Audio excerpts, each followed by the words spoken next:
Welcome to the Duchy. It's time for another episode of the Dukes of Dice podcast, a proud member of the Dice Tower Network.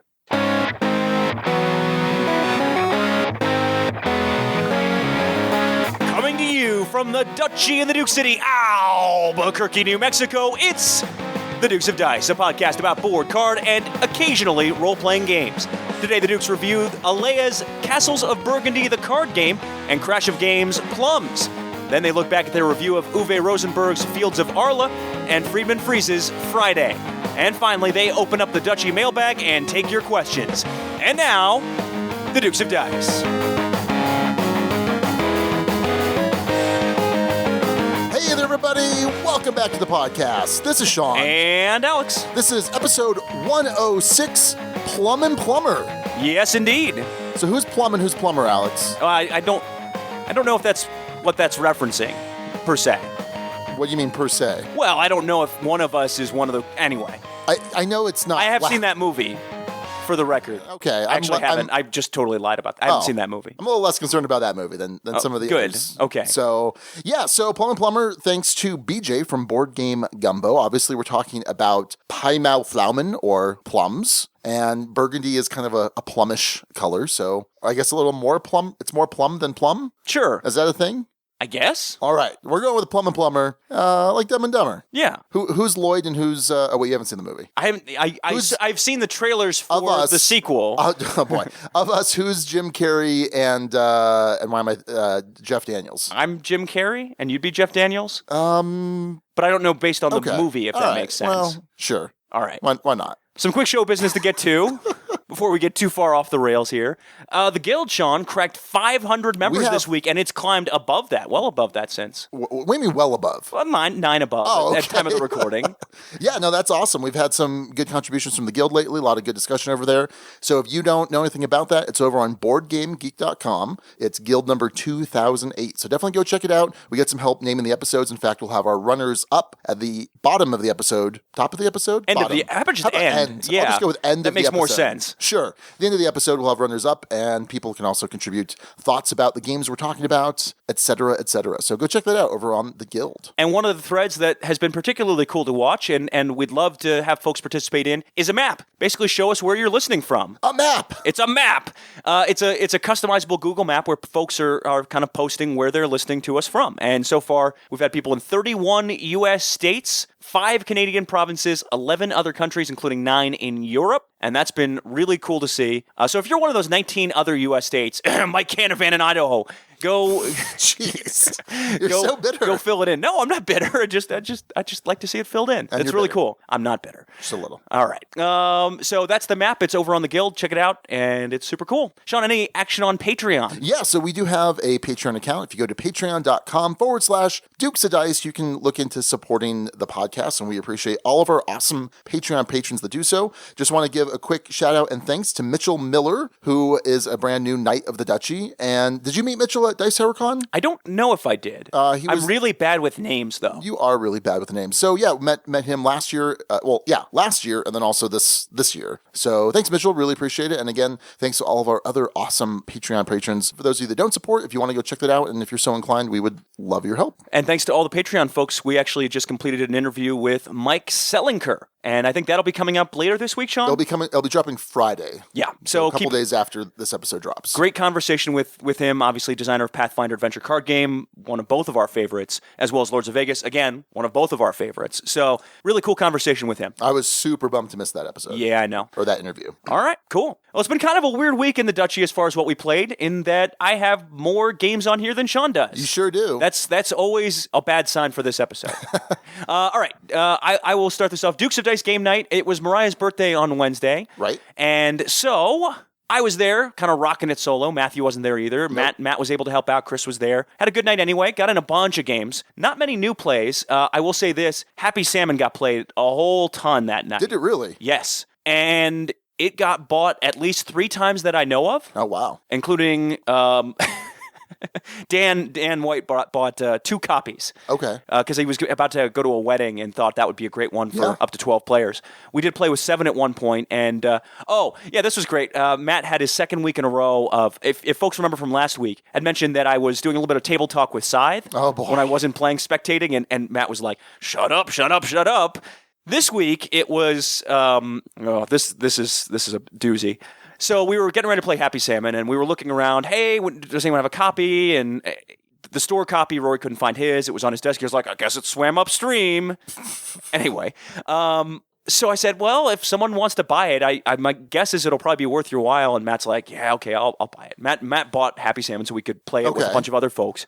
And then I realized I had my gaming bag with me that week. And you know what's in my gaming bag? My copy of Happy Salmon that I bought like 3 weeks ago. Oh. And hadn't unwrapped or done anything with. But I had a copy bought with me that I'd forgotten I had with me until after Matt had bought it and we played it. Wow. Yeah. Good job. So keeping the streak alive. A streak that got broken, by the way. Scythe did not hit the table at any point during the Dukes of Dice game night for the first week in 4 or 5 weeks. More than that. Yeah, it had been pretty steady. Now, folks had wanted to play it. David Roth, a good friend of the show, had wanted to play it, and just the opportunity didn't arise. But we had a lot of good fun otherwise. I got into play of Heartthrob 6-player. A lot of fun. People just die with. You need to play this one still, Sean. Okay. Need to play this. Okay. Need. Can't Stop. Played the Sid Saxon Classic. Still enjoy that one. Works just as well in person, which was kind of funny in that we were playing with Nick, who had to go to the airport. Chris stepped in for him, ended up winning the game on 2 rolls. Cool. Awesome. And of course, Baseball Highlights 2045. Whenever Sean's not around to make fun of me, I will break that out. Of course, first mention there. There you go. All right, that's what we played at the Dukes of Dice game night. Over to you, Sean. So, like you said, it was Mariah's birthday, so we had some other things that we were doing. But also, it's been not a great 2 weeks for gaming. My dad's been in the hospital, and so I've spent a lot of free time and even some work time at the hospital. He is doing much better. He's had some surgeries, and he is on the mend. But anyway, I have played a bunch of apps because while he's sleeping in the hospital or he's kind of out of it from meds or whatever, I am playing a bunch of board game apps, and I've been reading a bunch of rule books. So that's kind of been my 2 weeks.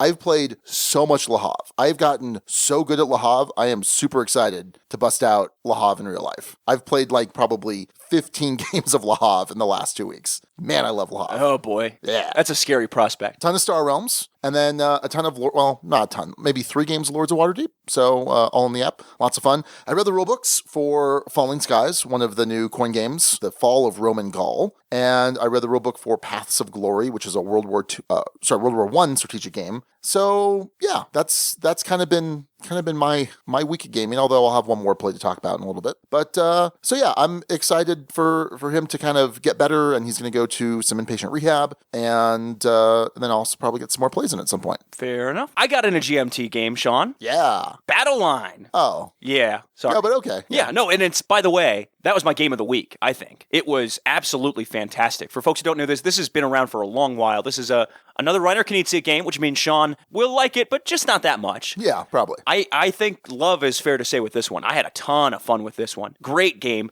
It sort of uses a 3-card poker element where you're trying to win different sides of the battlefield, but it feels like you're in the trenches. It feels like you're in a battle trying to flank someone on the left side and bring the flags. It's more thematic than you would initially think, if that makes sense. There are cool tactics cards that you can use as an expansion. It has a great way to teach you the game without those tactics cards, and then the advanced mode goes on top just perfectly. I played this one with Matthew a few times on Friday. I think we got in 3 plays of it. Loved all 3 plays. Ton of fun. I like this one actually better than Lost Cities, and I enjoy Lost Cities quite a bit. I think this one's a better 2-player game. And but yeah, Knizia. I tend to like Knizia better than you do for whatever reason, Sean, and that definitely held true here. This one has been rethemed as Schotten Totten. I don't know which one I'd prefer. I'd have to kind of look into it, but I'm definitely looking at picking this one up and getting it into my collection. So what are the 2 different themes? One of them, I think, is Scottish. I guess you're fighting over 9 stones instead of 9 battle flags. But Sean can probably look this up and let me know. But Battle Line itself has kind of like an ancient armies feel, like ancient armies, more Greek Roman type thing. Yeah, Greek Roman armies feel to it, and it definitely has that feel as you're playing. At least for me. So that is Battle Line. So I was able to get in a play at Empire last night on DoD date night, but without Alex. Just Raquel and I.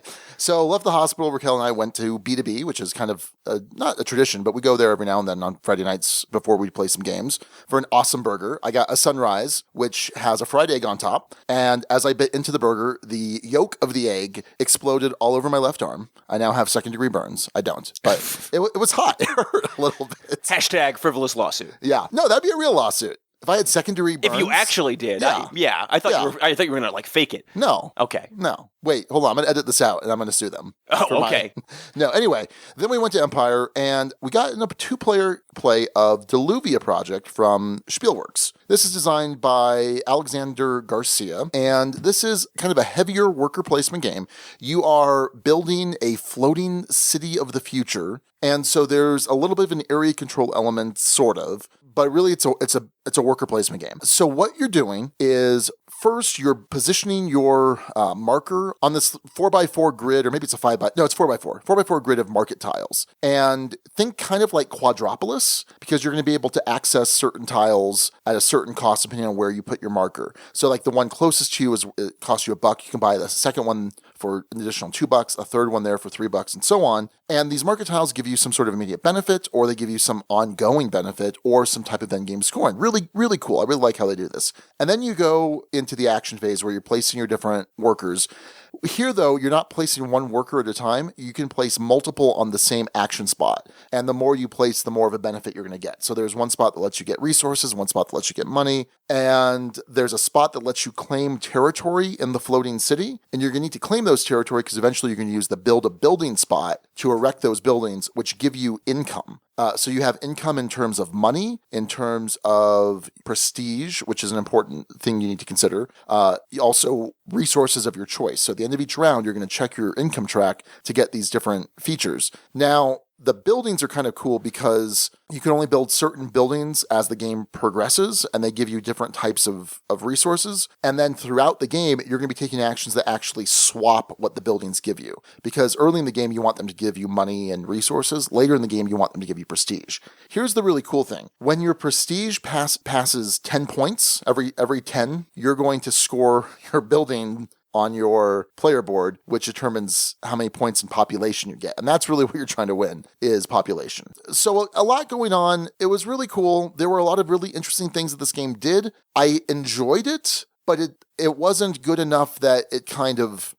There's a worker placement game I would kind of think to bring this out in place of. Do you already own this one? I don't own this. This was Empire's copy. Are you going to own this after playing it? I'm probably not going to own it. That kind of lends itself to considering it might be more of a 3 than a 4. If Empire didn't have it, I'm not sure what I would do. I'm certainly willing to play this again, but it didn't jump out at me. It did a lot of cool things. Like, I really like the market tiles because there are some powerful abilities in there. There's an element of engine building. As you're building these buildings, you get, tons of resources, tons of money, and then knowing when to switch that engine over into scoring points is really important. It may be better at 3 or 4 than it was at 2 players, and that could certainly be an aspect of it. It scaled well because you cut off some of the worker spaces. I liked it, but just wasn't crazy about it. So that is Diluvia Project from Spielworks. So we also got in on Friday a play of one of the games from the Gearseed saga, which was up on Kickstarter a little while ago. It's from Small Box Games. This was a fulfilled Kickstarter. This is Gearseed. And Gearseed is... And this is a little odd in that it's sort of like my Splendor Connections, where it's reminiscent of the game, but it has absolutely no connection mechanically to it. Okay. At least the look of the cards of this reminded me of Tides of Time. Okay. And for some reason, the feel of it reminded me of Tides of Time, even though, again, has no connection mechanically to Tides of Time whatsoever. I see it more as like as a Ryan Lockett game. That's okay. The art is reminiscent of that to me. Yeah, it was more the format of the cards with the iconography in the corner. The format of the cards gave me the feel of Tides of Time. We played this 2-player. You can actually play it with more, unlike Tides of Time. This is one where you are basically, over the course of 3 rounds, very quick game, laying a couple of buildings out onto the game board and trying to score points. There are certain seasons. The seasons are not in order. You play with 3 random seasons randomly. So you might go, say, winter, summer, spring. Okay. That might be the order that comes out. That's just how it goes, Sean. That's just how it goes. Each of those seasons has different abilities. Each of the cards that you're building has potentially different abilities, and what they're placed next to, it may trigger off of something. There may be an ability off of that. So it uses that spatial element. Again, plays pretty quickly over the span of 3 rounds. You have a little card that's a score tracker, but it also serves as to keep track of the one-time ability you have for the game, where you flip it over and it lets you build an extra building in the round you're in. Normally, you can only build 2. It worked well enough. It worked well enough. It was enjoyable enough. I'd be curious to try it with different player counts. It wasn't one that I was necessarily raving about, but it did what it needed to do pretty well. For a short-length game like this, the one thing that I ran into was there are a lot of different abilities that trigger off of things, and some of that makes the game engaging in that you're trying to move things around or build in such a way that you can set up these nice combos, but there's a lot of individual little cards to read and a lot of kind of, feels like you're going down a checklist every time you build a building. Okay, is there an ability here? Okay, is there an ability on the card? Okay, is there a season ability that applies here?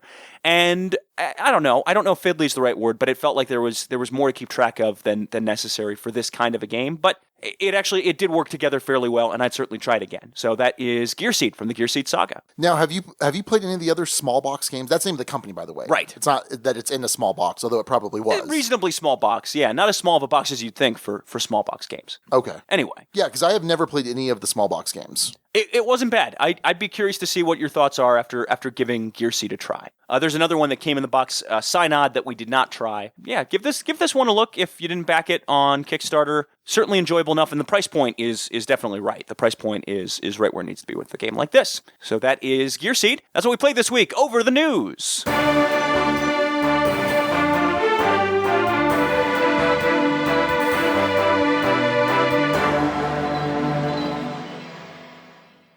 All right, this week in news, let's start off with some friends of the show. Rocky Mountain Gaming Vacation. Get in now, because registration is open. And filling up quickly. Yeah, filling up quickly from what we've heard from Mike Canavan over with Icarus Tours. June 4th through 10th, 2017 is when this will be happening, out in Breckenridge. So far confirmed special guests, Mike Fitzgerald and Tony from Rolling Dice and Taking Names. However, there's a promo code, Sean. If you enter the promo code Dukes, you can get $50 off of registration. So please do that so folks know you heard it here. Absolutely. And I will be going. Yes. As well. I am super excited because you went this last year. Yes. And it sounded amazing. It's really cool. For those that haven't heard, what's the deal with the Rocky Mountain Gaming Vacation? Basically, it's like a convention, but you blend in getting outdoors with it. Okay. That's the gist of it. I mean, it's You see sunlight. You do see plenty of sunlight, both in the gaming room and otherwise, at least in the gaming room we were in this past year.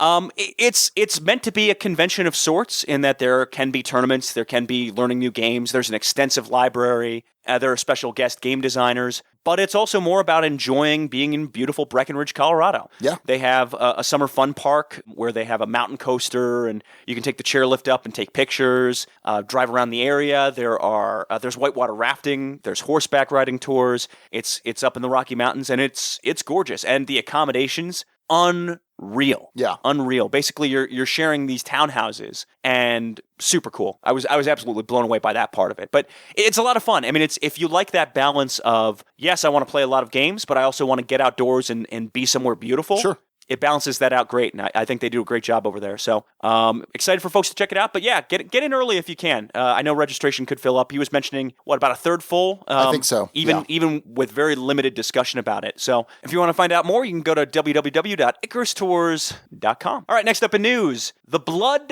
of an Englishman. This one's coming out from Renegade Games, who did Gravwell, Fuse, and Lanterns. We need to play Fuse. Yeah, we do. I keep really hearing need to so play much Fuse. about Yeah. Fuse, and we have not played it. Have played both Lanterns and Gravwell. This is designed by Dan, oh boy, I'm going to butcher this. Kassar? Really? Is it Kassar? Probably. Or is it Kasser? Well, it's probably Kassar, and even if it is Kasser, I don't know that it's equivalent to butchery. All right, well, Anyway. he's the designer of Arboretum, for Love folks who Arboretum. recognize that name. Love it. And here's the description. Fee, fi, fo, fum. I smell the blood of an Englishman, roared the giant as he crashed through the vines. Jack, with one arm around his precious stolen harp and the other grasping the beanstalk, felt the rush of danger. Will he make it to the bottom in time to chop down the leafy ladder, or will the giant successfully catch the thieving beggar? In The Blood of an Englishman, players take on the role of either Jack or the giant. The giant must maneuver the fee, fi, fo, and fum cards, while Jack tries to create 3 beanstalks to steal the bag of gold, the golden goose, and the singing harp. Each player has different available actions and must carefully arrange the cards to achieve their goal. Are you brave enough to face your fate?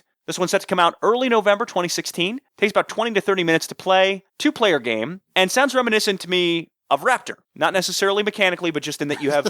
hey, cut it out. You have a 2-player game. Go on. You have a 2-player game where each player has a different ability, a different set of abilities. Hey. Hey.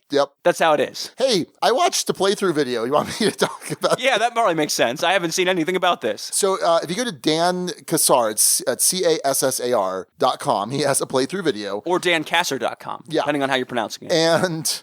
so basically, I think it's a deck of 50 cards, and a bunch of them are Beanstalk cards, and a bunch of them are, or not a bunch, but there's like the Fee-Fi Fo-Fum cards, and then there are the different cards for the different objects, the golden harp, and the goose that lays the golden egg, and the golden fleece, the something or other. And you lay them out into 5 piles of 10, kind of splayed out so you could see them all.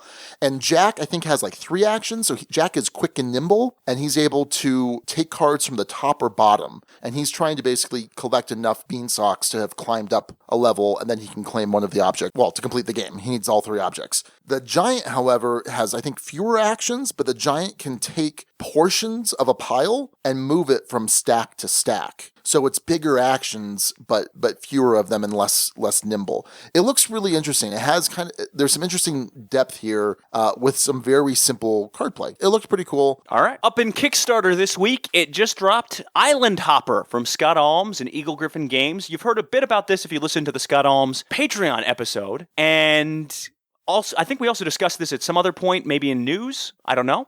The Kickstarter for this one ends September 6th. So you got a little bit of time to get on this one. $40 plus $10 US shipping. Sean, you've had a chance to take a look at this one. It's a mix of kind of dexterity, auction, influence. I don't know. What do you think, Sean? I think it looks really cool. It looks pretty sweet. So the idea is that you are a bunch of pilots, but you can only afford one plane, and you have to kind of coerce people or bribe them or whatever to get them to take certain routes that you want them to take. But then you're also blindfolded, is that right? Yes. And so that's the dexterity element because they have to kind of pilot the plane blindfolded, which makes no sense, but sounds really cool. I think they're supposed to also like swing their arm around as they're doing it. Like the propeller? Yeah, I think so. That's my understanding, but I could be dead wrong. Anyway, so yeah, that one looks pretty interesting. Kind of a plane on the loose. It looks very, very thematic and uses some interesting elements. Of course, with Scott Alms, I've had great luck playing his games so far. Really enjoyed them. Harbor, I like better than you did. Tiny Epic Western, I think you're going to love. I'm super excited. Still need that to come in. Really want that to come in like ASAP. But yeah, Island Hopper up on Kickstarter. Are you going to back this one, Sean? I don't know. Haven't decided yet. We'll see. I might back this one. Well, that $40 price point plus $10 shipping is kind of in the weird range for me. I like to do stuff that's either cheaper or if it's a CMON product, obviously much more expensive. So I don't know. We'll see. It's definitely a game that I'm interested in playing. It sounds like a lot of fun. It's something I would encourage people in our game group to back because I do want to play this. So I haven't quite decided yet. Very cool. Well, it's already met its funding goal, so this thing's happening. This thing's happening no matter what you do, Sean. Oh, no, because I'm trying to stop it. Yes. Those pesky kids and their island hopping. $15,000 goal. It's above that at this point. On its way towards stretch goals. I'm sure it'll meet quite a few of those. But yeah, that is Island Hopper from Scott Alms and Eagle Griffin Games. Give that one a check. That's our Kickstarter, and that's a look at the news.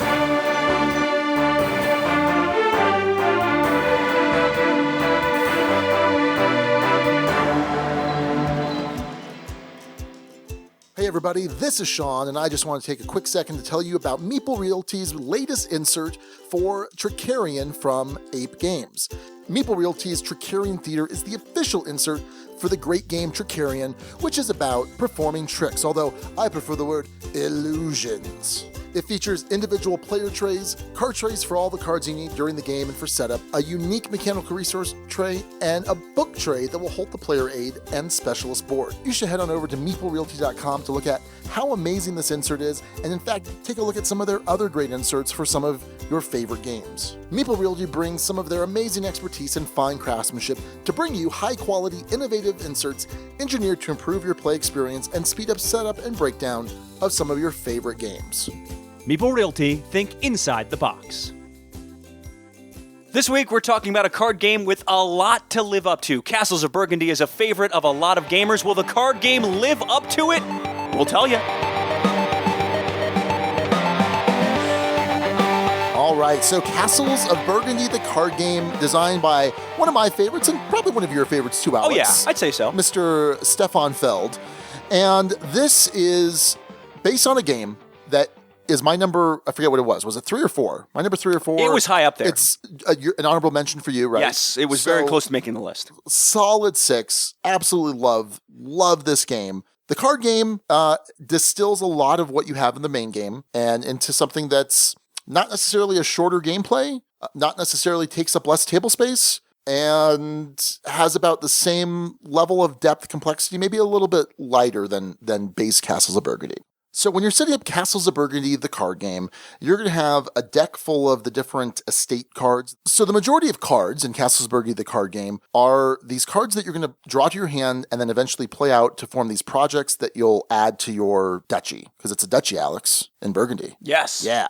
So there are different types of cards. There are technologies, buildings, there are the farm cards, there are the ship trade cards, there are the estates, and there's a wild type as well. Now, on these cards, there's also a die value. This is going to kind of simulate the rolling of the dice like you have in Castles of Burgundy. You are going to lay out a certain number of cards based on the number of players, but you have these display cards that have a die on them, 1, 2, 3, 4, 5, and 6. And those are going to be cards available for acquiring throughout the game. Now, each game round, and there are 5 total, you're going to take 6 turns. You're going to have a deck of 6 cards, but you're going to only get to see 2 cards at a time in your hand, and you're going to play one of those from your hand. You play it basically just for the die value. So if I play a 3, I can take one of the cards in the 3 display and put that into my project area. Or I can use that 3, and if I have a card that has a 3 on it already in my project area, I can now play it in my estate. Now, the idea here is it's set collection, essentially. You want to collect 3 of each kind. By doing so, you're going to score points into the game, and if you do so sooner, you're going to get some bonus points. And also, depending on which round you do it in, you're going to get some bonus of some kind. It could be bonus silver, could be bonus workers, could be points, could be any number of things, but those bonuses diminish as the rounds progress. So there's some incentive to complete these sets early on. Additionally, when you place some of these in your estate, you're going to get some kind of bonus action depending on the type of card. So for example, if it's a shipping action, you're going to get to collect the different goods tiles, and you're going to score more points when you turn those in. You're going to get bonus workers, bonus money, you're going to get bonus actions depending on these various tiles, very similar to Castles Burgundy. Now, on your turn, in addition to taking cards from the display, and putting them in your project area or moving them from the project area to your estate. You can also burn cards to get more workers. You can burn cards to get some silverling, the money. You can burn them to trade the goods to get points and money. And you can also trade in sets of 3 of silverlings and or workers or any combination for a point each. Now, there's a bonus action that you can take, and it's kind of like the black market action in the base Castles of Burgundy, but not quite, where you can spend 3 silverlings to draw 2 cards from the deck. And you can either play one of those cards for its die value as a bonus action, or you can simply place one of them in your project area. So you continue to play 6 actions around, 5 rounds. At the end of the game, you're going to score for all of the points you've accumulated from selling from selling goods, from completing those sets of 3. Also, this game wants you to have different types of farm animals, not multiple farm animals of a single type. So you want, your pigs and chicken and cows, and you're going to get more points based on how many of those you have. And whoever has the most points is the winner. Normally at this point we talk about our general impressions of the game, but we're going to try something out a little bit different. We're going to kind of throw those out since there's some overlap with gameplay and also final thoughts. The rulebook, did you get a chance to read the rulebook on this, Alex? Not totally read it, but I did have to reference it a couple of times because I played this without you on Wednesday. Yeah. And so I did have to reference it for sure. And not terrible. It would be nice to have a few more visual depictions of what things are supposed to look like. Yeah. Especially with setup. But in terms of explaining effects, I found it to be relatively clear. Okay. I didn't have a problem, but I didn't learn the game from the rulebook like you did. So I usually will praise Alea Ravensburger rulebooks because I like how they're laid out. I like how they kind of have these little sidebars that explain things. This does that as well. But no, I think overall the rulebook was fine. It wasn't great, but it was good. Now, components, we're talking about these mini cards here. They're not the full-size cards. Otherwise, this game would take up like 2 tables. It would be pretty nuts. The card quality I thought was fine. It's cards. That's all it is. There are no tokens. It's cards. All the same size of card. Yes. Any issues with component quality? Well, if I'm thinking about this, I'm thinking about this in a couple of different respects. And I think this is probably where the game suffers the most overall, which is not surprising because it's based off of Castles of Burgundy, the board game, which also suffers most from components and art. Sure. It kind of looks bland. This one, I think, it's not that it's not clear. Some of the iconography is definitely not clear. You definitely have to learn the language of the game and reference the rulebook. And that's true in regular Castle Burgundy, too. And you'll hear this theme throughout the course of the review. This is, I think, a very faithful implementation of Castles of Burgundy, the board game. It definitely has that feel for sure. When you're talking about components art with this one, I've heard this one talked about as a travel game. And when I think of travel game, I think of a game that you not only can travel with because it's small, but a game that you can play while traveling because it fits into a small footprint. That's not the case with this one, Sean. This is a table hog. Yes. Absolute table hog. I would not try and play this on an airplane tray table. I would not try and play this on a plane or a bus or anything like that. I think you need an actual game table for this to work. There are just too many cards in too many different places for that to work the way you need it to work. So, in terms of the art, it's Castles of Burgundy style art. It doesn't stand out a ton. Certainly the card colors are distinctive enough for you to tell what's going on with them. And once you understand the language of the game, the iconography kind of works, but there's some amount of having to reference the rulebook to make sure you're doing this effect on this one particular card correctly, especially with those building cards that you have. I don't know if that's the technology true cards name. or There's some name for them, but they all do something different. Yeah. The buildings. Yeah. So I think components art, and I saw someone on Twitter comment, "Oh, is that the real size of the cards? Why aren't they bigger?" I don't know. I think they wanted to have this in a travel size box, and I think they succeed there. It fits into a very small box, very travel friendly in that sense. And I didn't find the small cards to be an issue. I know some people really don't like those. I've never had a problem with them, even with Ticket to Ride. Yeah, no. Bigger cards, I think, are better a lot of times, but I didn't have a problem with that in this game. Okay. So, components art, I think, is the biggest knock on this game for me. Okay, and I would agree. I mean, it looks pretty bland. My first play of this game was actually at Empire. It was on a Friday night. It was super busy, and we had one of the small tables. And I'm like, oh, this should be more than enough. No, we were cramped. I mean, stuff was falling off because they have these kind of big square tables, but this was one of the smaller rectangles. It was the 2-player ones, right? Yeah. That are kind of down on the lower level of the cafe. Yeah. I'm like, this should be fine. No, it was not. This game took up a lot more space than I had expected. All right, so gameplay. Does this feel like Castles of Burgundy? You said it was a good implementation. I feel it is. Yeah. I completely agree it is. What you're missing between Castles of Burgundy, the board game, and Castles of Burgundy, the card game, the big difference between the two is that spatial element. Right. That you're limited in Castles of Burgundy, the board game, in terms of where you can build at a certain time. And just like Castles of Burgundy, the board game, it gives you a certain bonus for being the first person to complete each of those sets. Yeah. So, for instance, you complete boats first, you get a little nice bonus point for that. I found it to be a great implementation. I mean, the dice work well as cards. You don't know what you're going to roll. Right. You want to spend certain turns getting the modifiers. You want to spend certain turns getting ore just to try and turn that in for a more powerful action. The kind of 1 through 6 building layout, there's that tightness that you feel in Castles of Burgundy, the board game, where you can't grab everything you want to. You want to try and rush to grab something other people have, and there's a big dilemma of, do I spend +1, -1 to get that card, or are there more valuable actions I can do to try and build up differently? And there's that rush to get to that one, hey, there's only one mine out this round, I need to be the one to get that one mine. Period, end of story. I think it worked really well, Sean, and this one actually grew on me the more I played it. Yeah, because you didn't seem to be too enthused on that first play. Not super enthused, but in playing it a couple more times, and we did play it a couple more times in the time since, it's definitely grown on me gameplay-wise. I find this one to be pretty engaging, and I find it to have certainly multiple paths. My big concern that we ran into was that the ore ability, that getting 3 ore, turning it in to get 2 cards, and doing that action as much as possible, whoever does that most wins, is the feel. I haven't found that to be the case in games I've played. Okay. In fact, in the second game I played of this, the person who did that action the most actually lost, finished in dead last by a good amount. Interesting. And another play I had, the person who finished in second, Rory, did that action the most, I think. And whereas Matthew, who ended up winning, did it a good amount, but didn't make his entire gameplay about that. Yeah. He made his gameplay about beating folks to different events. He had things that chained well into each other. And certainly you need that action to do well. I think if you're not doing it at all during a game, I think that's going to be problematic. But this game provides you a lot of ways to score points in interesting ways. It provides you some interesting decisions. I think you mentioned that wild building. Do I have this as part of a set to make sure that set scores points? Do I have it independently to try and get that wild set? Do I try and get 3 of them, not using their abilities as wilds and not using their abilities when they're built for big endgame points? Because if you build 3 of those, that's 6 points, which in this game is quite a number as far as points go. There's this strategy of waiting for the right farm animal to come up. I found it to be very engaging and a pretty dang good implementation of Castles of Burgundy. It doesn't have that spatial element that Castles has that I really enjoy.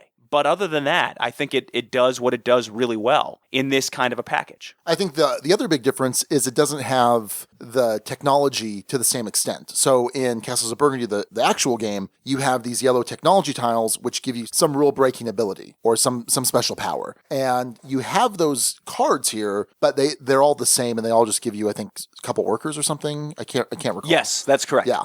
So that's okay. I mean, obviously this is supposed to be a simplified version of that, but I do find myself missing that a bit. Also, I like that in Castles of Burgundy, you can either all have the exact same starter board or you can have different boards and that kind of crafts your strategy. Here, it's all kind of a blank slate and you're doing whatever you want. The other big difference is that in Castles of Burgundy, the board game, there are a predetermined number of types of tiles that you're going to see. You know, in a given round, you're going to see X number of ships. You're going to see X number of buildings. Here, it's a card game, so it's a little bit more random in that way. You may not see a mine for quite a while, or you may never see a mine in the display. You may be drawing them in your hand or wherever. So that's kind of interesting. Some slight differences there. I liked this. I liked the gameplay. It was enjoyable. It was reminiscent enough of Castles of Burgundy, and since it's one of my favorite games of all time, I'm going to be predisposed to like this game. But the but for me is, like you said, it takes up that same footprint. It certainly takes up a big footprint. Yeah. There's no doubt. It's certainly above what you would expect. Sure, absolutely. But I would say the setup of this is certainly easier than Castles. Oh, absolutely. Well, I would say the setup is about the same in terms of the initial setup because there are so many different piles of cards. But the round to round resetting up, the fiddliness of the Castles of Burgundy, this is much easier than that. Absolutely. The gameplay length was really close. I mean, this is probably a little bit shorter, but not significantly so. And I feel like in most cases, I would just much rather pull out Castles of Burgundy over Castles of Burgundy, the card game. I found that when you didn't have the spatial decisions to make, and you didn't have that whole center board area where you're looking at things, and you didn't have that combination of things, there was far less AP in this game. Okay. From what I remember of Castles of Burgundy. And the game felt like it actually flew a little faster. Okay. When folks knew what they were doing. Rounds would go a lot quicker. Okay. Because there is some limitation in terms of options because you don't have that spatial board, because you don't have to worry about that, worry about racing someone to complete something. Yes, you're worrying about racing someone to complete a set of 3, for instance, but not necessarily to complete the whole board of say, boat actions. I don't know, Sean. For me, it feels like it plays shorter, it plays quicker, it's a more simplified version. And I'm not of that mindset of I would absolutely pull out Castles of Burgundy all the time over this. Okay. And that's not to say that this is a better game than Castles of Burgundy is. It's not. But I think it has the right situation where it can come into play. I think this is a good way of teaching people the mechanics of Castles of Burgundy in a weird way. It would, if you played this and then Castles of Burgundy, you'd have a 90% of the game down. Yeah, I'd say. And it plays quick enough that for a newer player, it's gonna work without that kind of middle round. Okay, here, flip this tile, put this one out, put this one out. This one stays here. This one only stays out here in this round, not this round. There's none of that consideration. There's flip the round card, deal out everyone 6 cards, deal out the floor, I guess, or whatever you want to call it. Display. And you're good to go. So, yeah, I think I liked it better than you did on that front because I do see a spot for it. I do see a little niche for it. Okay. So according to the boxes, and this is what I'm looking on BGG right now, Castles of Burgundy, the card game, has a playtime of 30 to 60 minutes. What did you find it to be? So in learning the game, that's obviously going to take a little bit longer. Yeah. We played it in probably about half hour, 40 minutes. It's about 45. Okay. I think 45. With teaching time? Yeah. With teaching time. Ish, yeah. And with not knowing the game or understanding it as well, which also slows things down. I think we could probably play this in 30 to 35 if we needed to. Castles of Burgundy, the board game, has a playtime listed of 30 to 90 minutes. Now, at 2 players, Raquel and I can play Castles of Burgundy in about 40 minutes, 45 minutes. Sure. I mean, that may be faster than some, but I mean, I think, so at least so far, my experience has been about the same play length. Now, in terms of weight, Castles of Burgundy, the board game, has a community voted on weight of 3.05, so squarely Medium. right at medium. And the card game has a voted on weight of 2.45, so in between light, medium, and medium. So pretty close. I think that's probably fair. Yeah, that sounds about right. So yeah, and I've said this before. If Castles of Burgundy, the board game, did not exist, I would love this game. I think it's great. I think it's fantastic. But because it's so similar in my mind to Castles of Burgundy, the board game, I'm gonna want to take out the board game 95 times out of 100. Interesting. There are few uses for this over the board game in my mind. It is smaller. I can fit this in a suitcase much easier. But again, I'm not playing it on an airplane. I'm not playing it while I'm waiting in the airport. And then where am I taking this to? I mean, if I'm taking this to a convention, well, hopefully there's a library that has the actual Castles of Burgundy. If I'm going to a non-board gaming vacation or a non-board gaming trip, maybe. So, but if I'm here at home, if I'm at Empire, I'm going to bring out Castles of Burgundy because I love it. And then you add in a sweet insert from Maple Realty, which cuts down a bit on that fiddliness. You're rocking and rolling. So for me, the difference between the amount of fiddly time, so to speak, where you're setting things up, taking things down, whatever it is in this game, versus the card game, that boundary, that border is, I think, a lot of times what keeps me from playing Castles of Burgundy, the board game. Okay. It's that, and it's not because it's not a fantastic game. It is a fantastic game, but man, it's annoying to me. And at least for the card game, because I found it flies a little faster, I'm going to be more inclined to pick out the card game. Interesting. And that might be a difference in taste between us. Yeah, I think so. But I think there's enough of a difference in terms of this setup and enough of a difference in terms of that fiddly time in between rounds that's going to take away the barrier. And I'm perfectly happy playing this. I think it's fantastic. Okay. Is this thematic, Alex? Yeah. And we typically are going to try and move that up after components art. But for this one, really, the theme we might as well have skipped. It has thematic connections. Obviously, the farm gets you an animal. The boat gets you a good. So it's thematic in that sense. It's thematic in that it definitely feels like Castles of Burgundy, the board game. So it captures that theme very well. Yeah, but that's not why you're playing Castles of Burgundy. If you're a gamer and you're in the know, you're not playing Castles of Burgundy for that storytelling thematic experience. Typically, maybe some people do. I certainly don't, and I don't think you do either, Sean. Yeah. So, did you know this is related to the end of the 100 Years' War, thematically? No. Yeah. Yeah, well, it is. The 100 Years' War is over, and the Renaissance is looming. Conditions are perfect for the princes of the Loire Valley to propel their estates to prosperity and prominence. Do you feel that at all? Nope. Okay. What is interesting, though, is this is part of Alea's new very small box game series, unlike their big box series that, Castles of Burgundy and Bora Bora and all those are in. So that's interesting. One other thing to kind of ask about. So, Sean, what's the MSRP on Castles of Burgundy, the card game? I have no idea. It's kind of hard to figure out. It's out of stock in a lot of places, and when it's out of stock, they don't list they list their price, but they don't list the MSRP. We found it on Ravensburger for $13.49. It's currently on Miniature Market for $13.50. On Amazon for $13.50. I know it's kind of been in and out of stock. Now, none of that includes the $9 shipping that they would tack on, even on Amazon. It's not Prime eligible from what I saw. So let's put it this way. It is half the price of Castles of Burgundy, the board game, because Miniature Market does have it for $27. Right. So half the price of the board game. I think that's a screaming value, Sean. I think so. I agree. I think that's a fantastic value. And yeah, I can see the naysayer saying, well, it's just cards. I mean, with this one... Well, but it is. I mean, it is just cards and a rule book and a box. Yes. Factually speaking, naysayers, you're correct. In terms of the amount of game you get in the box with that, I think that's a fantastic price. And that also has me inclined to, if I'm going to buy one of the two of these, because I don't have either of them in my collection at this point, I'm going to be more inclined to buy the card game. Okay. Because I'm going to break it out in more situations. Yes, I agree, the board game's a better game, but the card game is going to get to the table and get played more, at least by me. Sure. So Watchdog Alex is pleased, is the bottom line with it. And for the record, so Cool Stuff Inc., it's currently out of stock there, but they have it listed for $9, $8.99. Yeah, so, crazy deal. No, I think that the value is tremendous. I mean, that is probably one of the best values I've seen for the amount of gameplay that you're getting. I mean, you can get Happy Salmon for about that much, if not a little more. Yeah. And by the way, love Happy Salmon. I don't regret that one bit. And these games are very similar. Yeah, incredibly. By the way, if you want to hear more Happy Salmon discussion, that's on the Mike Selinker interview, set to be posted on Friday. Excellent. It actually comes up quite a bit. A surprising amount. Anyway, back to the review. So yeah, Sean, final thoughts on this one. So this is, like I said, this is a rough one for me because number one, it's one of my favorite designers. It's based on one of my absolute favorite board games, which is both a plus and a negative because, of course, I'm comparing it to that. And like I've already said, I would just pull out the board game 95% of the time. There are very few situations where I would rather play this. I mean, certainly, if it's you and I guess we're probably going to pull out the card game because I don't know.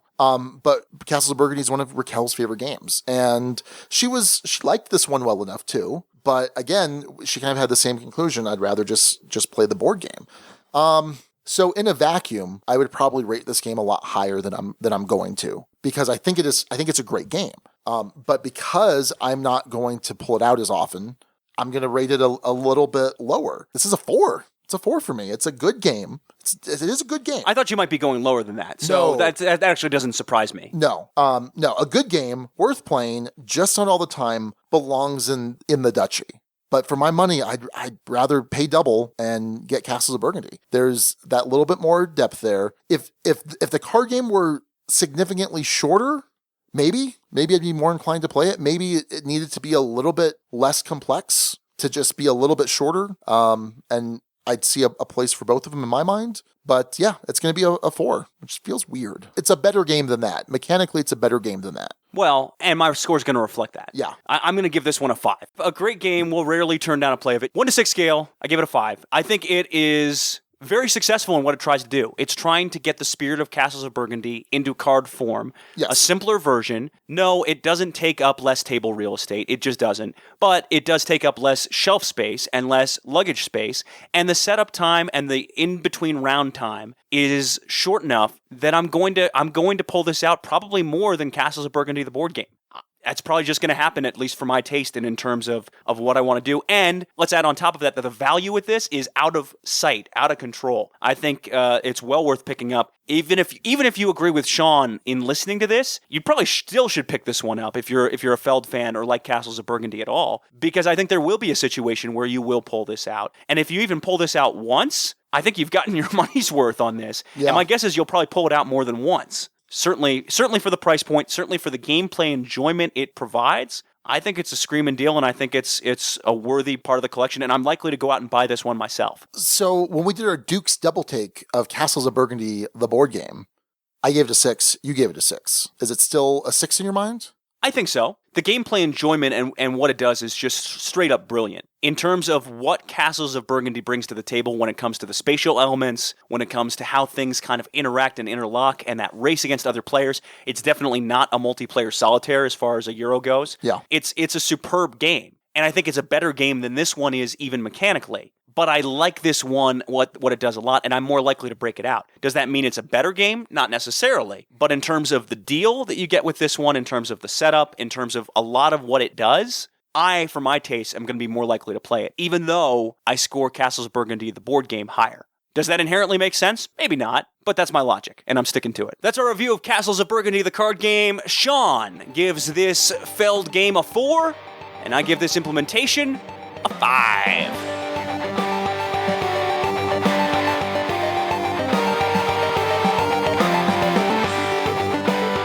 But we're not done yet, because the Dukes were hard at work, and we've got another review for you. It's Plums. Oh, we're not playing the music again? Oh, okay, my bad. So this one's from Crash of Games. It's a Matthias Kramer. Assuming that's pronounced right. That's probably not. It's just Did Kramer. I butcher it? Is it just Kramer? Oh, yeah. Sorry. I rolled the R a little. Yeah, I don't know why you rolled the R. Well, it happens. In this, it was also known overseas as Pi Mal Flaumen. Yes. And Sean, there's an interesting kind of story with the name, right? Yeah. So apparently there's a German phrase, and our German listeners can probably correct us, Pi Mal Daumen, which is pi times thumb, which is a colloquialism for like rule of thumb. So pi mal Flaumen, pi mal Daumen. So it's pi times plums. And that's a thing. So it makes sense, since that doesn't work in English as well, that it got renamed to just Plums. Plums. Yes. Yeah. Plums is a trick-taking game. At least that's what it's billed as, although I think we're going to take issue with it being called a trick-taking game. At least I will. Okay. And I'd agree with you there. And so what you're trying to do is, at its heart, it's a set collection game. You're scoring some points, and you're going to take turns playing out a card from your hand, one each, and then that's kind of the trick. Maybe that's why they're calling this a trick-taking game. Now, so each card has a couple different factors on it. There's a number value. I believe it's from 1 to 25. There is a suit, a different type of fruit, and then there also may be a special ability on the card. So when you play out a card, you're taking into consideration the value of it, and also what you're kind of putting out there for people to take. Because what's going to happen is, in order of value of card played, you're going to select one of those cards to add to your tableau. So you're going to play out these cards, you're going to add one to your tableau, and you're trying to collect different sets, because eventually you're going to get a card, which you'll then be able to initiate turning in cards from your tableau for points. So maybe there's a card that says AABB. You need 2 pairs, basically. No, not pairs the fruit, but PAIRS. I mean, you might need 2 pairs. You might need to make 2 that pairs, up. right. But basically, 2 fruit of one type, 2 fruit of another type, and you turn those in for points. There are also actions that are going to let you steal cards from other players' tableau. Sometimes you'll get the Watchdog, kind of like Watchdog Alex, which will protect your stuff from getting stolen. You can also get pie cards, like, pie 3.14. This cracked me up. Yeah, it's pretty funny. And you can use these pie cards to add to the cards that you play to increase their value by 3.14. 1.5.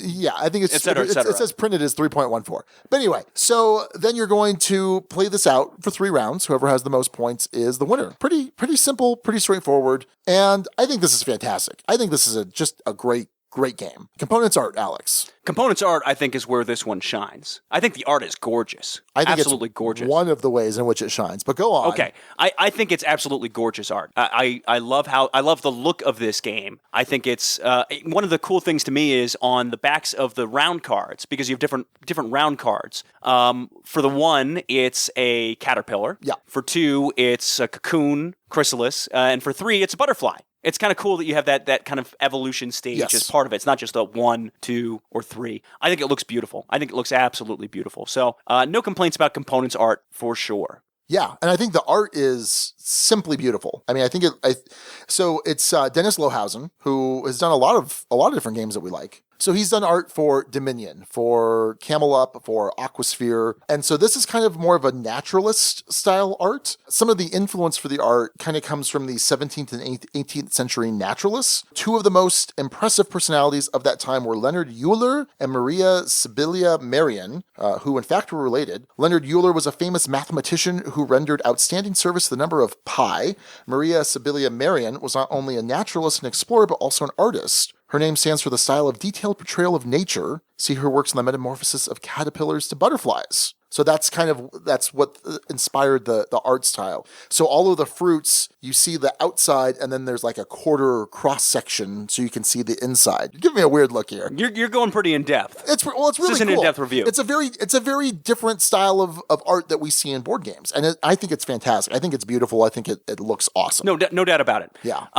Card quality for you. Where were you on card quality with this one? I thought it was fine. I thought they were good. Not outstanding, but it was good. Yeah, it's in that kind of average range. Yeah. And it's mostly a card game, so it's always important to keep in mind. But yeah, I think it was decent enough, for sure. To go back a little bit, Sean, rulebook. Oh, rulebook. Yeah, rulebook was fine. I thought, did you? It's like a sheet of rules. Yeah, I know I had to, because we had to learn this one on Wednesday. At its heart, it's a pretty simple game. Yes, I think so. Yeah, and so I think the rulebook does an adequate job of explaining the rules. I didn't have any issues. I was taught it initially by Matthew. I have read the rules, and it's solid. It's a solid rulebook. The fruit mixes part was a little bit confusing for folks at first, including myself. The how when those get made and how those get made. Oh, I see. Okay. The timing of that and some of how that worked was a little confusing. Okay. But not confusing to the point of breaking it, or you can get it. It just takes a little bit. Okay. But it's not that hard of a game at its core, for sure. Yeah, absolutely.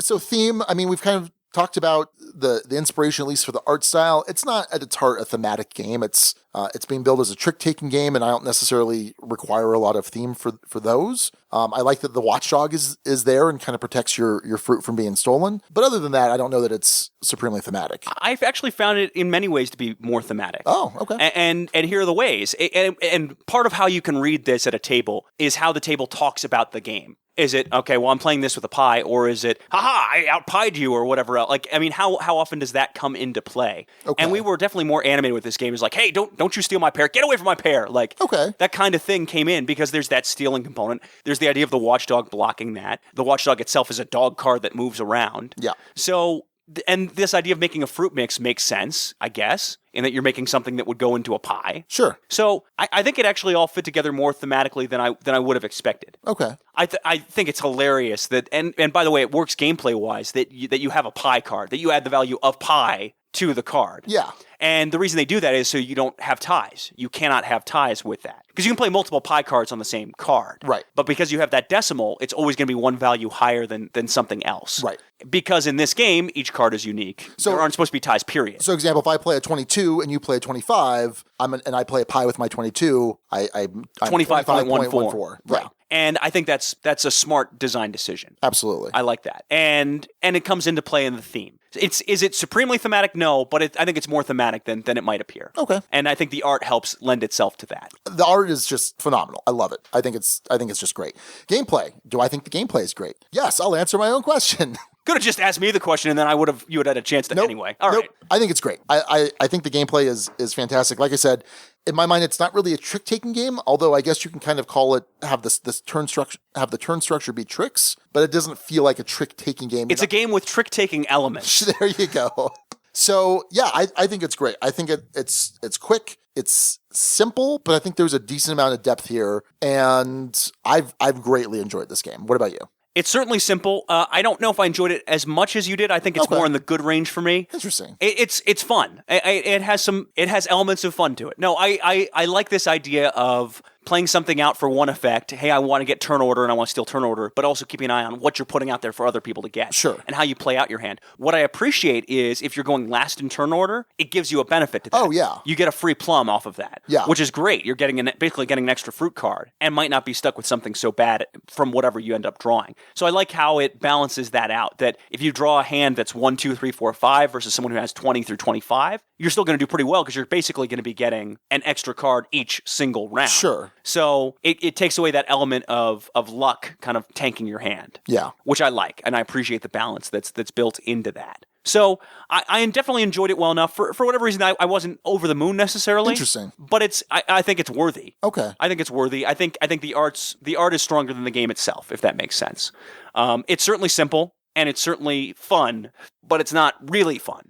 I don't know. Oh, all right. That's not going super in depth with it, but but at least for my play experiences, enjoyed it well enough, and I think it's a worthy part of someone's collection. Okay. I'm not gonna go out like Castles of Burgundy, the card game. I'm not gonna be actively looking to buy it necessarily, but I wouldn't mind having it in the collection. Okay. If that makes sense, or access to it. So I'm giving away my score. Speaking of actively going out and buying it, I will say that just for full disclosure, this was a review copy from Crash of Games. Right. I just want to make that clear. But no, I love this gameplay because, like you were talking about before, that turn order is important. It's great to go first sometimes, but usually going last and knowing what people are playing is really strong.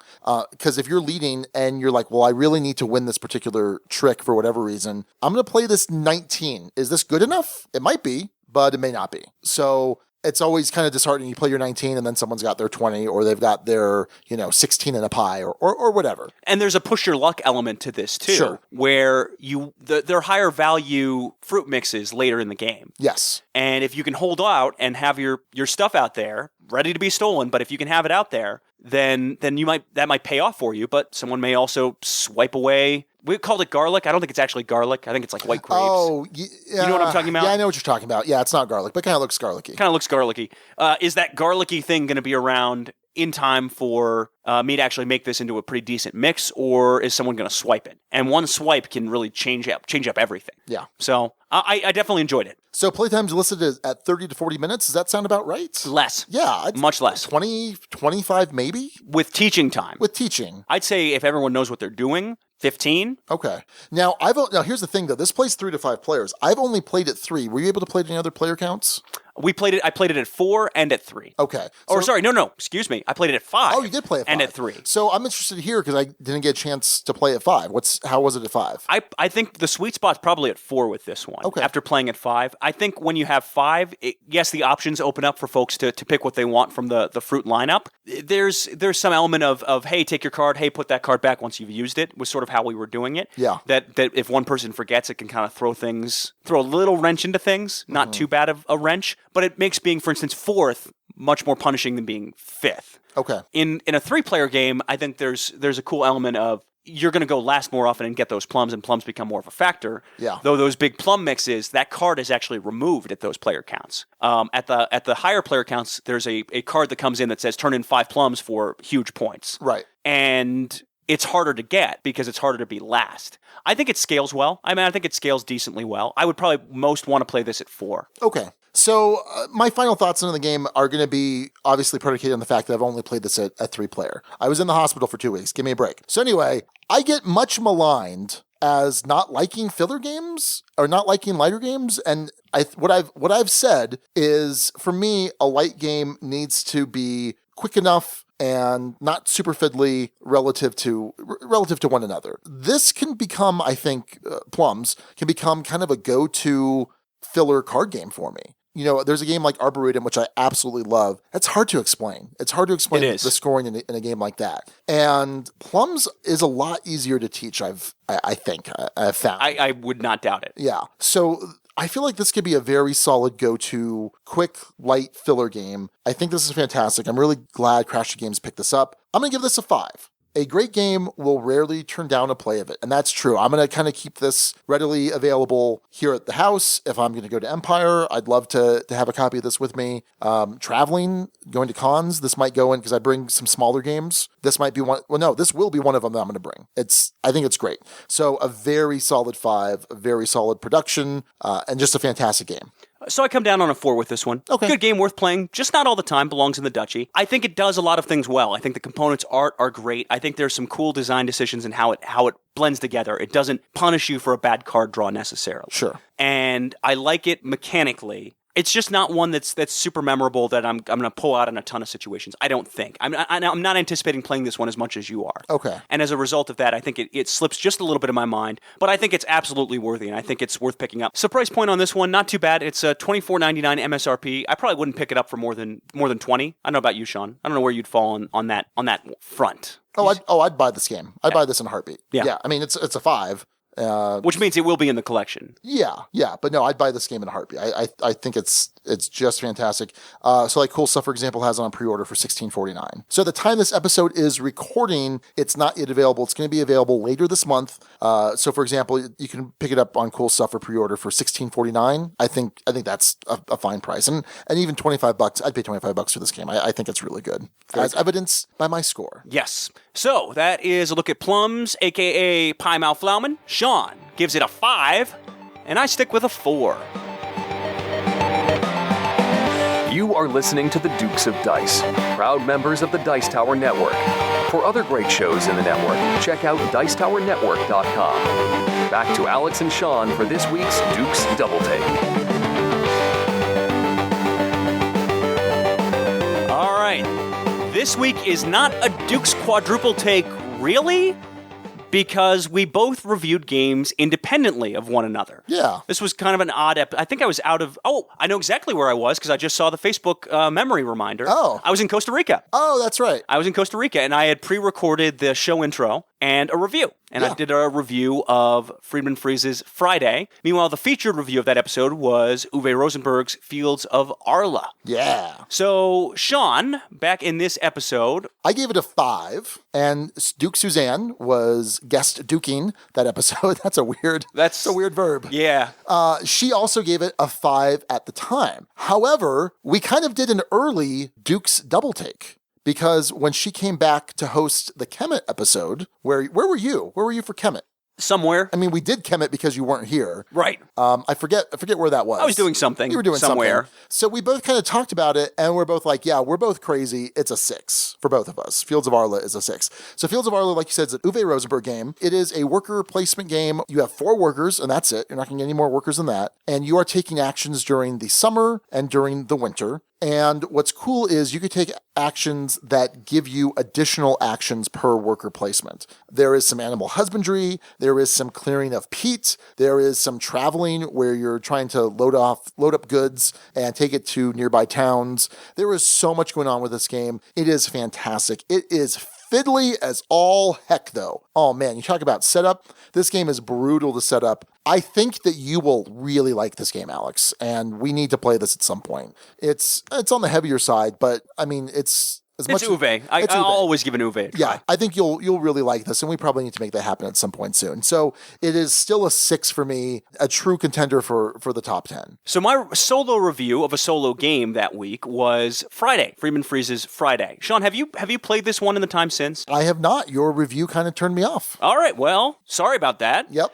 So this is a game where you're basically alone on an island trying to build up enough stuff to fight off pirates and be the greatest survivor on this lonely island, battling off madness and other sorts of illnesses. And I'm not typically that much of a solo gamer, in fairness. Sure. Not typically. I do play some solo games on apps in a weird way. And for the record, you're showing me your phone. Which doesn't have any app on it. So that I can understand what you're saying. Apps. Yes. Go on phone. Yeah. All right. So I gave this one a 3 at the time and predicted... Turns out rightly, I don't know if I predicted in that episode, but I think it was pretty clear from the review that it wasn't one that was necessarily going to stick around in the collection. And at Dice Tower Con, sure enough, that was one of the games I got rid of, along with Zombicide.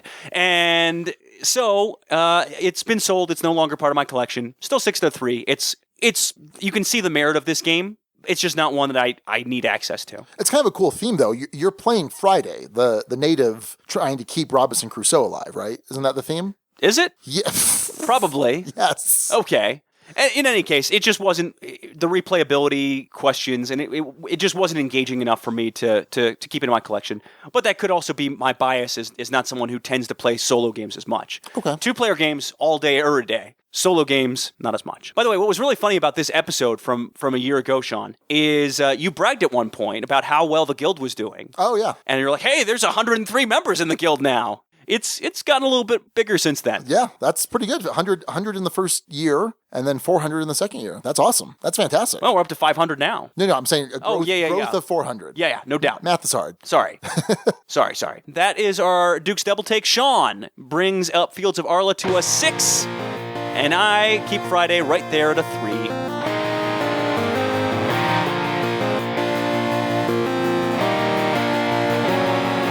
All right, this week, instead of a discussion topic, we decided to do 6 mini discussion topics because, boy, we've been hearing the folks with pitchforks about getting rid of the discussion topics. Yeah, so, we did our survey a couple weeks ago, and we're trying to keep the episode length under a certain amount, which is, you just looked over at the time now, we're doing okay. Well, there's some stuff to edit out, for sure. Yeah. No, we're doing fine. So, and there's some questions like, well, why? Like, you guys aren't on air. This is a podcast. It's not you're not trying to fill a particular time slot or anything like that. And I get that. I also get that there's only so much time that people can devote to listening to board game media podcasts in general. And if we were clocking in at, 2 hours every week, and if people want to listen consistently, that's a lot of time to devote. Part of the consideration is we are a weekly show, right? Which is unusual. Yeah. So, and I think there's value in listening to a podcast consistently. There are people that tune in for a particular review, or they tune in every now and then, but the vast majority of our listeners tune in, they don't miss an episode. And I think there's value in kind of learning the different quirks of the reviewers, learning the different,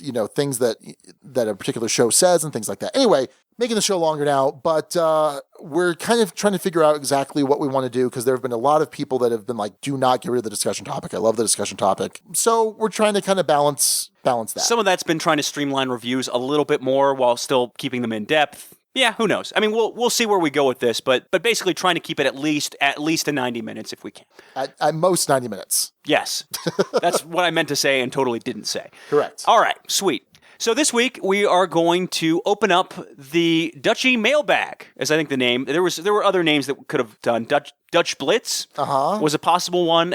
Taste of the Duchy. I really hate that one. Taste of the Duchy? I hate that one so much. Just a Taste of the Duchy. I don't like that at all. So in this week's Taste of the Duchy, oh boy, we picked out a few questions from the guild, and we're going to answer them. 6 questions because we're obsessed with the number 6. Yes. Not intentionally, it's just how it worked out. Sure did. All right. So these are going to be quick. We're going to do these quick. I'm going to try to anyway. I'm going to do it quick. All right. You're going to try. Do or do not, Alex. There is no try. Thanks, Yoda. I have seen that movie. So. All right, first question comes from Chris Schreiber. Games you'd most want to get a card with your likeness into and describe the card. Sean. Are we counting that as 1 or 2 questions? It's one. That's one with one subparts. Question. Okay. Yes.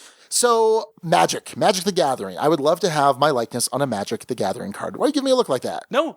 Okay. So, and you actually have people that do this. Like if I forget what it is, but if you win a certain tournament, they'll put your likeness on a card, and you also get to have some help designing it. So there are cards like Snapcaster Mage and Dark Confidant that fit that bill. So I would want some sort of blue-black card. And I would want it to be the centerpiece of a combo lockdown, because I like to play combo stuff in Magic. One of my favorites was the Counter Top deck, which used 2 cards, Sensei's Divining Top, which lets you rearrange the top 3 cards of your deck, and Counterbalance, which is a blue enchantment that basically says when your opponent casts a spell, flip over the top card of the deck. If it has the same converted mana cost, then counter it automatically, which is really, really gross. And in Legacy, which this got played in, most of the cards cost 1, 2, or 3, and so you play a 2-cost card, Alex, and I say, in response, I'm going to Sensei's Divining Top. I rearrange the top 3 cards of my deck. Boom, there's a 2-cost card on top. I countered your spell. Yeah, lockdown. So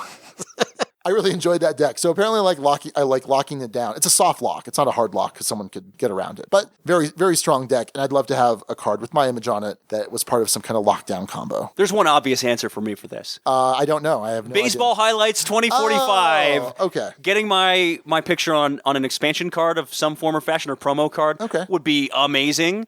I'm thinking of an ability that is ridiculous, and Mike, don't design this ability because it's a terrible idea, but it's the one that comes to mind. You automatically win. No, it's not that. It's so it'd be a natural. It would be fast speed runner. Okay. It would have threatened hits of a double and a single, and then it would just say ... after that. Okay. Because the idea of this card would be the opponent gets a chance to respond to it, but then additionally you get singles, infinite singles, based on card flips off of you basically, until someone hits on a natural check, you just keep getting singles. Yeah, that sounds so it just flips great. off of the top of the free agent deck. Oh, the card cost is crazy for this one. Okay. But it's possible that if you just keep flipping stuff off the free agent deck that doesn't fit a natural check, that you just keep getting singles until someone makes that check. Great. Unless you stop the card defensively. Okay. I don't know. Something like that. Yeah. Okay. It'd be super cool. Call it exploding singles or something. I don't know what you'd call it. Anyway, some version of that where you get a lot more singles or some ability that's not totally printed on the card. Anyway, that would be the preference. Yeah, Mike, I would absolutely love that if you're listening. Okay. Absolutely love that someday. My guess is, I don't know. Anyway, who knows? All right, next question. Todd Kauk, what challenges do your differing tastes in games present? Reviews, purchases, playing together, etc. I present a lot of challenges in general, Sean. I don't know if it has anything to do with tastes. Nope. In terms of differing tastes, I think in terms of what we want to review, my answer to that would be that oftentimes I would want to review later things. And for instance, we're getting a review copy of the Networks. That's going to be coming in. We'll probably review it in a few weeks from now. And I don't think that's one that, Sean, necessarily you would volunteer to have us do. No, I disagree with that. Whereas something like Through the Ages, though, you would absolutely be like, you're like begging me, like, can we ask for a review copy of this? Can we? So with some of the heavier games, you're trying to prod me along to review more of those. Yeah, but Networks isn't a light game. No, I know. Yeah. But it's okay, fine. But I think there are lighter games in general that I would be more inclined to ask about. And now, in fairness, Matthew challenged me on our Duke's chat to actually provide a list. What are the games that Alex wants to review? I haven't actually come up with a list. Though, for instance, I'll probably try and ask for a review copy of Island Hopper. Yeah. To kind of I'm peek on behind board the with curtain. that. Okay, good. But generally speaking, when you're going to press for a game to review, you're going to press a little bit harder or more towards your tastes. Well, no. When I'm pressing, it's because I know that you're less inclined to do that. Correct. Otherwise, if it's a medium or light fare, it's like, oh, this game is hot. I mean, really, that's kind of my concern is what's hot. Or yeah, that's my main concern. But no, you're the princess and the pea, so I have to engineer an initial play experience, especially of a heavier game or a medium heavy game, so that everything is right. And even then, sometimes you are determined not to like a game. That's not true. That is totally absolutely not true. I'm not true. Okay. I deny all allegations, especially that last one. Yep. Yeah. In terms of differing tastes, though, I mean, is there any other effect that really has on the show, do you think, Sean? No, I don't think so. Like, I'm not going to make any kind of push for us to review like any of the coin games I mean, that's not where the majority of our listeners are at. And so even when we do heavier games, not that those are heavy games, but they're war games, that's not somewhere that I'm necessarily looking to take the show to, although they're awesome, and I'm really excited to keep getting more plays of stuff like that. But yeah, no, I don't know. I think we're okay. I think we make it work. All right, next up, Nick Hayes was curious, do you have any hobbies outside of board gaming? And I have a couple. I do photography every now and then. Take the camera around town, take pictures of stuff. A lot of times animals, sometimes sceneries. What? I don't know. Like at the zoo. I don't know the way you yeah, okay, all. Fair enough. And sceneries didn't make any sense either. I like taking pictures. So if you're Facebook friends with me, you'll see good amount of galleries. I finished third in a photo contest for the zoo here, so I enjoy it. I'm not super invested in terms of I have a ton of expensive equipment. I have a few lenses. I have a nice DSLR camera, and I enjoy taking pictures a lot. That would be a hobby, one hobby. The other one, I guess, would be CrossFit. I don't know if that's a hobby. Nah. Yeah, I mean, I do that 3 to 4 times a week, and I don't know if obsessed is the right word, but it's what I found works for me fitness-wise. So I guess that's a hobby, but those would be the two that really come to mind. Other than that, I'm pretty well spread out. I mean, I enjoy musicals from time to time. I enjoy TV shows. I enjoy movies, though apparently none that are relevant. Yeah, but I enjoy them. Though. Teen Witch, boy. Teen Witch.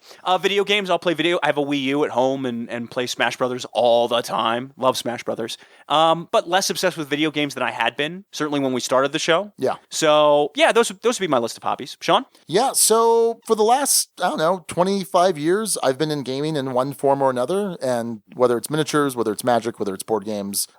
So that's kind of taken the forefront of most of my hobby time. I used to be a much bigger TV buff than I am now, and I used to be a bigger movie buff than I am now. In fact, I'll talk with our buddy David, and he works in the film industry, and he'll ask me stuff, and I'll kind of realize, wow, I really don't watch movies as much as I did. Part of that's the kid and everything. It's kind of hard to watch stuff like that.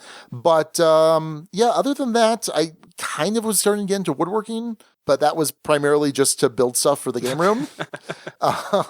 So everything kind of comes back to gaming in some way, shape, or form. Well, and in fairness, your other love of jazz dancing takes up a lot of your time. It really and truly does. Sean's hips don't lie. They really don't. Not that that's jazz dancing. It's Shakira. But. Well, hey, I'll make it work. I do play video games from time to time. Not as much as I used to, but every now and then I'll get back into World of Warcraft, or every now and then I'll play Black Ops. I like first-person shooters. So, yeah, that's it. Mostly gaming, though. Mostly gaming. Alrighty, Berkey had a question. How many times do you feel you need to play a game to do a review? And this, I think, depends on the game. It certainly depends on the weight of game and the game experience. We've reviewed on as few as one play. Yes. Not Zaya. Happily. Zaya was off of a play. Fair or unfair? I don't know. Most of the times, it's in the 3 range.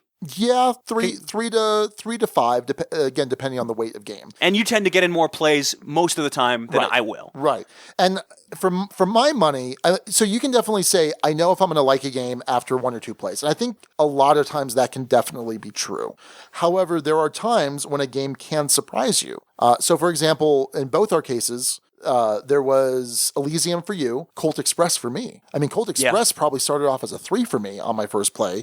Played a second play, and it was probably a 4, and then it wound up at a 5. I think Colt Express is just fantastic. Baseball Highlights jumped up for you, too. Yes, I was so on Baseball Highlights the first time I played it, and then the more I played, the more I liked it. So I do kind of worry sometimes when we don't get enough plays of something in. I mean, like I said, there are times when you just know. You just know that you maybe hate a game. I mean, if you hate a game, you're probably not going to come around and like it. But if you're like, yeah, it's kind of good, you never know. So it just kind of depends. But I think 3 is kind of a good Pi Mal Daumen.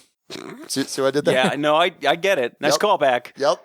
But yeah, so it just depends. Alrighty. Another question from Chris Schreiber. What's a game you like to give as a gift to non-gamers? Splendor. Yeah, I think that's a fair one. Yep. Happy Salmon. Good stocking stuffer. Meh. You don't think so? Meh. You don't think that'd be a good one for non-gamers? It comes in a salmon bag. They're going to be like, oh, my man, this looks really good. Yeah, no, I don't think so. See, and I will say this in your defense on that answer for Splendor. My parents, after playing Splendor, actually bought it. Now, they haven't actually played it in the time since they bought it. Okay. But they enjoyed it well enough to buy it, which is it's a pretty big indication because I played a lot of games with them. Yeah. And that's the one that stood out enough to where they're like, oh, man, we could play this one together, possibly, maybe. And they bought it. So, Splendor's a good answer, I think. That's the best answer. I like Happy Salmon as an answer. That's wrong. Because they're going to be delighted by the salmon-shaped bag and the salmon experience that you find within there. It's a much more physical game. I don't know. It could, maybe. I'm just saying. All right, and final question is going to come from Todd Koch. Which is your favorite game that you never get to play? Is there a game that you don't care for that you play a lot? So kind of two sides of the same coin. Sure. I would say Elysium would fit into the category of game I really love, but don't get enough of a chance to play. Okay. Because I didn't get a chance to play it. Baseball Highlights doesn't fit that category because I play it all the time.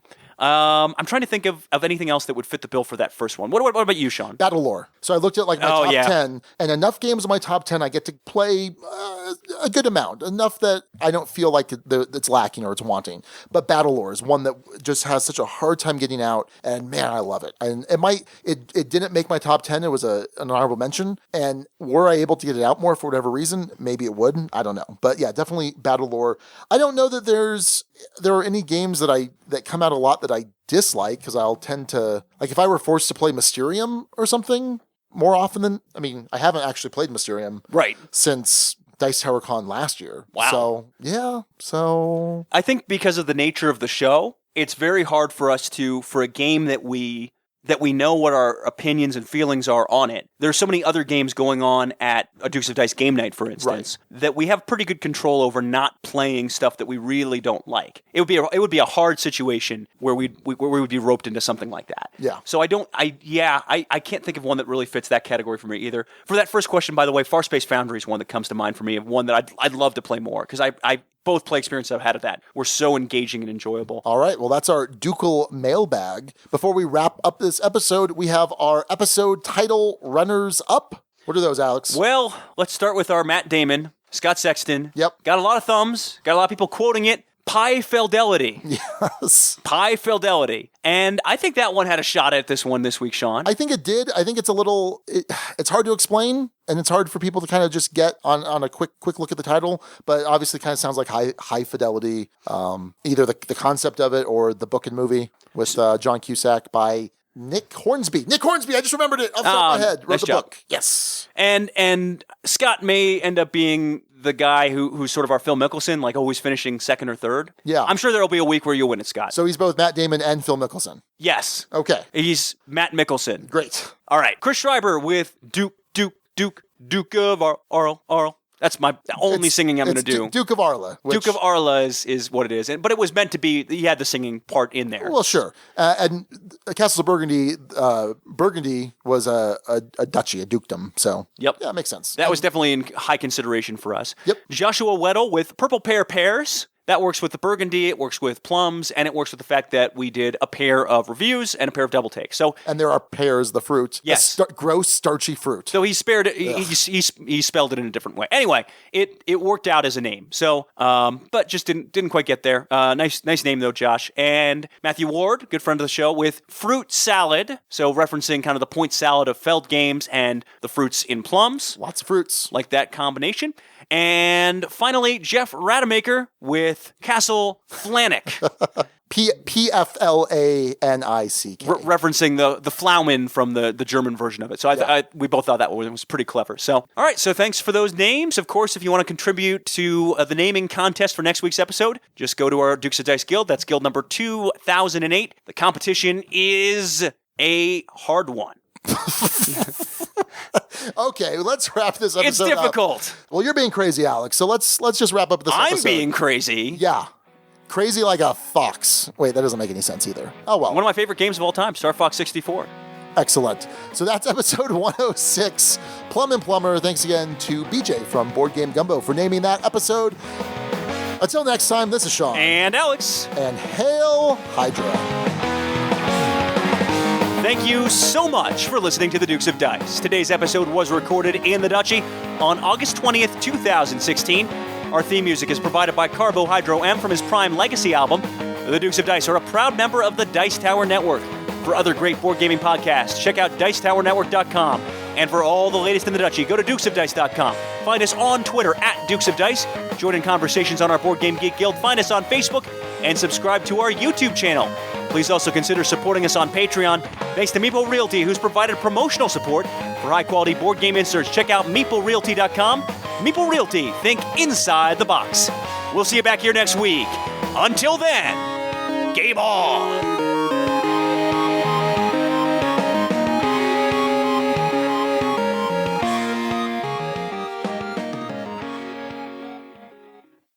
So I like how in the outro we say, find us on Facebook, like there's some scavenger hunt for us. Well, did you bring your Facebook binoculars with you today, Sean? Your Facebaculars? Facebaculars? That's a terrible name. I think it's a great name. Facebaculars? Yeah. Someone needs to Photoshop that. Facebaculars? Not me. Well, Facebaculars sounds weird. Binoculars, so it would be face-noculars? No, but you got to get Facebook in there. No, you don't. That's the face. The face is in there enough. Baculars. No, you still need, then it's just a face. It's just someone Wouldn't it be Facebuculars? That sounds ridiculous. That would be the scary... Facebuculars. Well, this is the weirdest end credit segment we've ever had. No, I don't think it is. Go to the guild and tell us the weirdest end credit segment we've ever had.